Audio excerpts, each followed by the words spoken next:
Hey guys, welcome back to PlayStation Live from E3. We're joined by two great folks, the first of which is our new host. Welcome, Zach Miner. Oh, hello, Sid. Thanks for having me. Of course, of course. And of course, we've got one Harvey Smith from Arkane Studios, whose work Zach and I both really appreciate. You've worked on some incredible games over the years. Deus Ex, Dishonored, Dishonored 2, and now Dishonored, Death of the Outsider. So we're here to talk a little bit about that. That's sort of the next experience in Dishonored 2. So no spoilers, but based on the title, well, I don't know. Tell us what's going on there.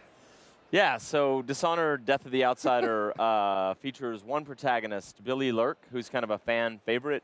She first showed up in the Knife of Dunwall expansion for Dishonored 1 and the Brigmore Witches. And she was part of the crew that killed Jessamine Caldwin back in the day, the assassination that the whole series hinges around right now. And so you get to play as Billy. It's months after Dishonored 2. She's seeking her old mentor, the assassin Dowd, and that's the gist of the story. Now, this is Billy Lurk, a.k.a. Megan Foster, the badass one-armed ship captain from Dishonored 2, right? So yeah, are we going to be visiting any of the kind of people or places from Dishonored 2 in this? I feel bad because that's a spoiler for people that have not played Dishonored 2 yet. But, well, you've had months to play the game. Yeah, come on. Anyway, yeah, so during Dishonored 2, she exists under an assumed name. She's the captain of the Dreadful Whale, and she seems like a lost character. In Dishonored Death of the Outsider, she's really found her footing. She has purpose again. She and Dowd conceived this plan to kill this godlike figure that they see as responsible for so much misery in the world. Now, in answer to your question, you do revisit some spots in Karnaca, but there are also new locations. And there are some locations that are revisited but have changed heavily also. Dowd is kind of an older figure in this game. He's near the end of his life. It's 15 years later. And Billy is the protagonist, as I said.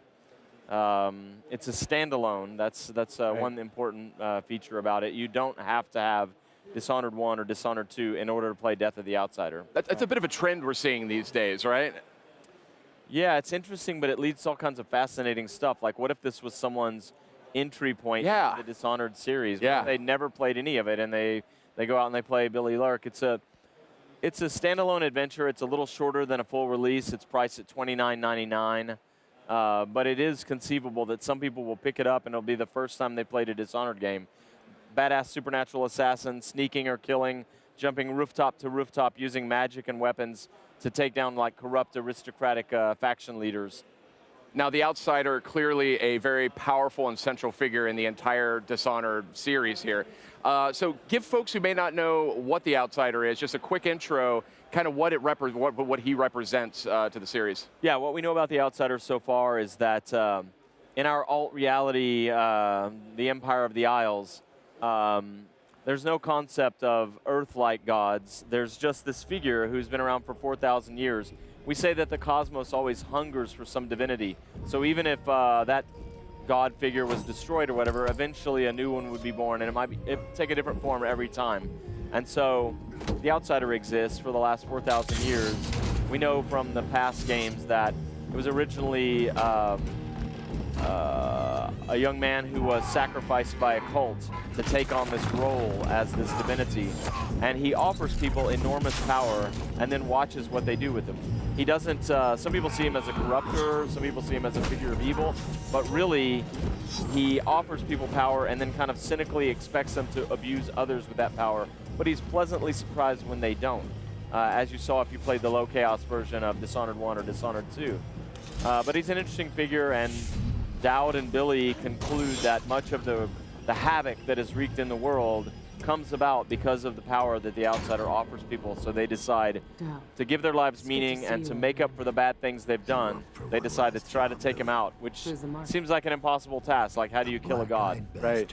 Now, one of the core tenets of the Dishonored franchise is that you want to give players the choice of kind of how they complete objectives, right? And even going so far as my personal favorite, the no pacifist run, or the pacifist run, no death run. Yeah. So death is right there in the name of the game, Harvey. So is there going to be some potential ways around that, or? Yeah, I mean, once again, it's a tenet of the game, like you said. You can either play super stealthy, merciful, as we say, and not hurt or fight anyone, or you can go completely wild and conclude that no one is innocent, and take your enemies down in all kinds of brutal ways.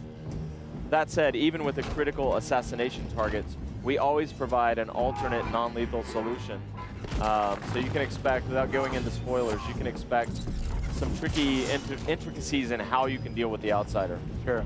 Now, since this takes place after Dishonored 2, I'm assuming this meant that you and the team had to choose a ending that is kind of canon. How challenging is that for you as designers? Because obviously player choice is like such a huge part of the game. Yeah, I mean, I've seen player feedback online where people have concluded the wrong thing, like they assume we're doing this or that. What we very often do is we choose subject matter or stories or characters that are not gated on what the previous choices were. So we just kind of avoid the issue in some cases. In other cases, we decide, no, this was true or that was true. And there's some wrinkles to Billy Lurk's character. She can be changed heavily in Dishonored 2 by Emily Caldwin's actions. Emily can change time in a way. And so Billy is one of those rare characters that exists in one state, but also kind of in another state. She both should be this and should be that, or should be neither. And therefore, there's kind of disruption around her in time. And so the outsider does not mark her, but shows up and explains some of those things. And you'll see more by playing, but it's not everything people are assuming right now. Okay, so in the kind of brief trailer that we're looking at right now, we got a little taste of potentially, some of the abilities and, weapons at her disposal. Can you tell us about that? Yeah, you just saw Void Strike, which is she can charge up and deliver a really powerful attack. She has an arm made up of chunks of the Void. She has the sword that was originally used to sacrifice the outsider. She can construct it and deconstruct it, as you see here. And then also, she can leave behind markers and teleport to them. It's different than Blink. It's called Displace, and that's what we just demonstrated there. It effectively allows her to move through walls back to a place where she was before. Now, does the outsider know that Billy's coming, and what steps is he taking to prepare for that? Well, I don't want to spoil too much of the story, sure. But there are some directions along those lines related to the outsider's character and how he feels about the whole thing. So I think you touched upon an interesting point for sure. Yeah. That players are going to discover as they go through the game. The other question I got is, the outsider is sort of one with the Void. How would you describe the Void in Dishonored? Yeah, we see the Void as this eternal thing that's almost a conscious... like a primal energy or something. Yeah, exactly, a primal entity or energy. And it always has some manifestation. Like we hint that in the past there were other godlike figures that would emerge and then be destroyed or eventually fall apart or whatever. In fact, Billy has a thing in her eye that leads to one of her powers called Foresight. I don't think we've talked about that yet. She has a unique power called Foresight. And it's because she has the red glowing thing in her eye is called the Sliver of the Eye. And it's from a giant chunk of a piece of the original, of the god that came before the outsider. Oh, interesting. The Eye of the Dead God, people call it. And it's part of the fiction of the death of the outsider. So she has a sliver of that in her eye, and it gives her the power of Foresight. So yeah.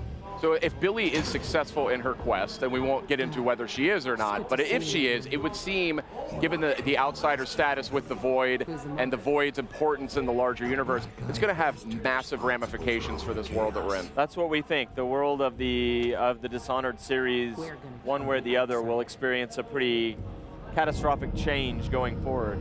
Though it's interesting because Billy's powers are all tied to artifacts that are linked to the Void. She doesn't have the mark of the outsider, so presumably in a world without an outsider, she would still have some sort of link to the Void, to the energies of the Void.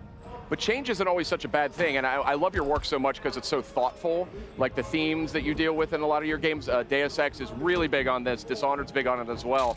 Change can be horrific and cataclysmic, but it can also bring about kind of a rebirth as well. I agree, and it's really refreshing creatively. Like, we've worked on the Dishonored games for 8 years now, and there's always some new thing to turn over based on what the team is talking about internally. And I always have to say this, and I'm not just saying this like everyone does, but like, our team is such a driving creative force behind all of this. The people in Lyon, France, some of the people in Austin, Texas on Dishonored 1 and Prey, but Lyon did Death of the Outsider and Dishonored 2. And those guys are so talented and so driven and turning over every stone and considering it, you know. Many of the best ideas, many of the directions, many of the powerful themes, they come from the interaction of this team, not just the narrative team or the level design team or the art team, but even programmers on the team that are prototyping powers and talking about what it means, doing something like the rat swarm behavior, you know, it leads to an idea or whatever. Billy Lurk carries a talisman called Rat Whispers that allows her, given to her by her childhood friend Deirdre, as a part of her backfiction, was killed by the brother of the Duke of Serkonos, if you want to get really nerdy and into the lore details. And anyway, I do. Yeah, Billy carries this talisman called Rat Whispers that allows her to listen to swarms of rats or individual rats and get secrets about what they've seen. Often it's just details like a rat might see, translated into something she can hear, but sometimes it's very useful about what's going on in the world. And so, you know, that's a good example of like one idea feeding another, and one system in the game or one technology in the game or one piece of artwork feeding another. It's all interconnected, and I just have endless praise for the team in Lyon that does the bulk of the work on things like this. You know, those guys are so talented. Cool. Well, I'm sure that you all were working on or starting to think about this as you were completing Dishonored 2. Are there things, if we go back and play through Dishonored 2, that we might find hinting at this? Yeah, I think you should play all the games, because I'm not just saying that, but like, I'm such a nerd for the way we work. There are layers and layers through the entire thing. Like, if you play Dishonored 1, and you see that all from Corvo's perspective, Dowd coming and killing Jessamine. And near the end of Dishonored 1, you have the choice to spare Dowd or not. And we decided it's canon that for whatever reason, Corvo spares the assassin that killed the woman that he loved. And then you move forward, you play Knife of Dunwall and Brigmore Witches. You see it from Dowd's perspective. Billy Lurk is there on the scene. They killed Jessamine. There's great regret in Dowd after that. And it works all the way up to the moment where Corvo faces him. Then you play Dishonored 2 from Emily's perspective about the death of her mother and her relationship with Corvo, her father, how she would feel about Dowd. And she's living and traveling with Megan Foster this whole time. She doesn't know that this is a woman who participated in the assassination of her mother. All those things are connected. And then you get to play Billy. We've had the idea for a very long time that we wanted to lead one of the games with Billy Lurk. She's one of our favorite characters. She's very strong. She's very deep. She's layered. She's voiced by Rosario Dawson. Top talent. Very, very talented actor. And so, you know, this is like a dream come true for us to be able to lead with Billy Lurk. New set of powers. If you play through once as Billy Lurk, she has her signature set of powers and gadgets. You can then play through again with what we call OG Plus, Original Game Plus. And we've chosen 3 of Corvo and Emily's powers from before that we then swap in, so you can replay Death of the Outsider with those 3 powers that we've chosen. That's great. From the earlier games. Tons of replay value. We're just about out of time, but when does Death of the Outsider hit? It's $29.99. It's a standalone adventure. It's a little shorter than a full release, and September 15th it's out. So not long to wait. Yeah, not long. Harvey, thank you so much for coming by. We're going to talk to you a little bit more tomorrow, if I'm not mistaken. Yeah. Right?